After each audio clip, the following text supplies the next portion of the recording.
আসসালামু আলাইকুম। আমি সব সময় মানুষের কল্যাণে, মানুষের উপকারে আসে এমন অনেক ভিডিও কন্টেন্ট তৈরি করে থাকি, যা আপনারা মনোযোগ দিয়ে শুনলে, মানলে আপনার শারীরিক আপনার অনেক উপকারে আসবে। আজকে যে বিষয়টা আলোচনা করব, খাবার নিয়ে অল্প পরিসরে। আপনারা প্রতিদিন যদি পান্তা ভাত খান, শরীর ঠান্ডা রাখবে, গ্যাস্ট্রিকের উপকার হবে। পান্তা ভাত স্বাস্থ্যর দিক থেকে অনেক ভালো রাখে।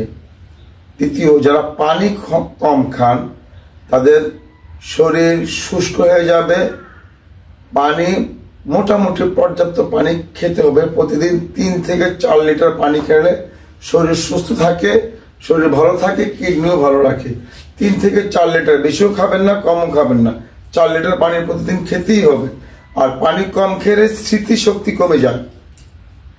আর প্রতিদিন শরীরকে সবল রাখতে, শরীরকে শক্তিশালী রাখতে সকালবেলা একটি সিদ্ধ ডিম, 4টি কাঠবাদাম, 4-5টি কিশমিশ খাবেন।